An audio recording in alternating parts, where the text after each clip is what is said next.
धाम वृंदावन के परिक्रमा मार्ग में गोपाल खां स्थित राजा प्रसाद धाम पर स्वामी राजा प्रसाद देव जी महाराज का 62वां वैराग्य महोत्सव बड़े धूमधाम के साथ मनाया गया। प्रातःकाल देश के कोने कोने से आए भक्तों के द्वारा महाराज श्री के चरणों का पंचामृत से अभिषेक कर उनका माल्यार्पण कर आशीर्वाद लिया। कार्यक्रम के मुख्य अतिथि के रूप में पधारे चीनी एवं गन्ना मंत्री चौधरी लक्ष्मी नारायण ने महाराज श्री द्वारा लिखित नाम मधुर रस नामावती नामक ग्रंथ का विमोचन किया। साथ ही साथ दुर्घटनाग्रस्त गायों के लिए एक एम्बुलेंस का भी शुभारंभ किया। अवसर पर बोलते हुए कैबिनेट मंत्री लक्ष्मी नारायण चौधरी ने कहा कि महाराज श्री द्वारा अब तक कई ग्रंथ लिखे गए हैं, जिनमें मुख्य रूप से प्रिय प्रीतम की सभी लीलाओं का वर्णन भी किया गया है। ऐसे संतों का सानिध्य बड़े ही सौभाग्य से प्राप्त होता है। आज महाराज श्री के इस ग्रंथ का विमोचन करते हुए मुझे बड़ा ही हर्ष हो रहा है। इनके द्वारा कई सेवा प्रकल्प भी चलाए जाते हैं, जिसमें मुख्य रूप से दुर्घटनाग्रस्त गायों की सेवा के साथ साथ अन्न वितरण की भी सेवा की जाती है। मंत्री जी, वहीं साथ ही आज एक एम्बुलेंस का उद्घाटन किया गया आपके द्वारा, जिसमें गौ माता जो है दुर्घटनाग्रस्त हो जाती है, उनका उपचार होगा। देखिए, स्वाभाविक रूप से पूरे देश में सबसे ज़्यादा गौपालन ब्रजभूमि में ही होता है। हमारी गायें चरने के लिए जाती हैं, कभी कभी उसे गृहस्थी या किसान लोग छुट्टा भी छोड़ देते हैं, घायल हो जाती हैं, बीमार हो जाती हैं, कोई देखने वाला नहीं होता।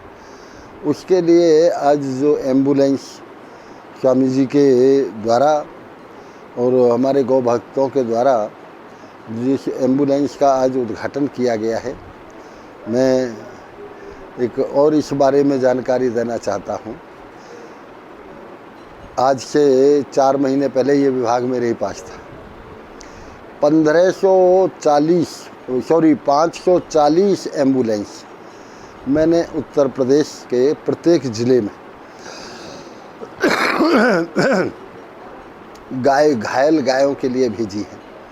और उसका हमने ये प्रावधान भी किया, एक 15 मिनट में वहाँ सूचना होगी और पोर्टल पे, और 15 मिनट में वो एम्बुलेंस उपलब्ध हो जाएगी। उसी कड़ी में आज जो एम्बुलेंस यहाँ जारी की गई है, इससे गायों की सेवा होगी। हमारी ब्रजभूमि की जो भी घायल, जो भी बुजुर्ग, जो भी इस वृद्धावस्था की गायें हैं, उन सब की सेवा में इसका बहुत बड़ा योगदान होगा। मैं इसके लिए भी बहुत बहुत बधाई देता हूँ। वृंदावन के गौभक्त विकास पंडित को इसका संचालन दिया गया है, उनके द्वारा इसमें दुर्घटनाग्रस्त गायों की सेवा की जाएगी। उनके लिए क्या कहेंगे कि विकास पंडित? देखिए, विकास पंडित जी के बारे में हमारी पूरी ब्रजभूमि नहीं, ब्रजभूमि से बाहर भी उन्हें फरीदाबाद, गुड़गांव, भरतपुर, आगरा, अलीगढ़, इन सारे ज़िलों में विकास पंडित जी को जानते हैं। और जिस तरह से वो गौ सेवा कर रहे हैं, वो हमारे ब्रज का एक गौरव है। और मैं तो इतना ही कहूँगा कि उन प्रत्येक व्यक्ति को उनका सहयोग करना चाहिए। और जिस तरह से वो गौरक्षा में आगे बढ़ रहे हैं, मेरी ईश्वर से ये प्रार्थना है कि उसी तरह से वो गौरक्षा में आगे बढ़ते रहें और हम सब उनका सहयोग करते रहें। आज महाराज जी का 62वां वैराग्य उत्सव मनाया गया, क्या? ये हम ब्रजवासियों का और सनातन धर्म प्रेमियों का परम सौभाग्य है कि आज हरिदास पीठाधीश्वर स्वामी राम प्रसाद जी का ये 62वां वैराग्य दिवस है। उन्होंने अब तक जिस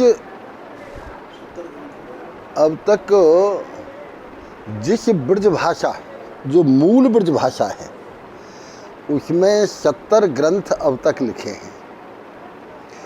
जिस तरह से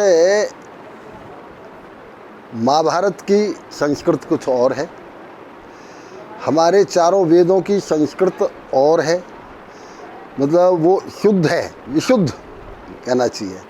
धीरे धीरे करके उसमें मिश्रण होता चला जाता है। इसी प्रकार शुद्ध ब्रज भाषा की तो केवल स्वामी जी के द्वारा ही ग्रंथ लिखे गए हैं और किसी के द्वारा आज तक इतने ग्रंथ कभी लिखे ही नहीं गए।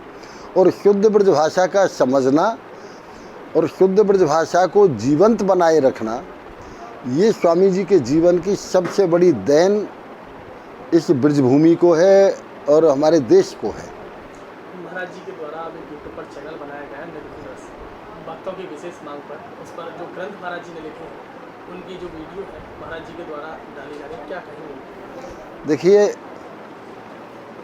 मैं तो ये कहता हूँ, अभी आदरणीय मुख्यमंत्री जी ने, उत्तर प्रदेश मुख्यमंत्री जी ने, योगी जी ने ब्रजभाषा के ऊपर अपना विधानसभा में भी बयान देते हुए कहा कि हम ब्रजभाषा का विस्तार करने के लिए एक वो बना रहे हैं, समिति बना रहे हैं और उसका पूरा एक गठन करेंगे। ये जो चैनल है, आज लाखों आदमी इस चैनल को सुन रहे हैं। मुझे स्वयं ब्रज में पैदा होने का सौभाग्य मिला, लेकिन आज मुझे कितनी प्रसन्नता हुई है कि जिस ग्रंथ का आज विमोचन हुआ है उसमें 2200 नाम राधा रानी के हैं। हम कल्पना भी नहीं करते थे, हमने कभी सुना भी नहीं कि 2200 नाम राधा रानी के हो सकते हैं।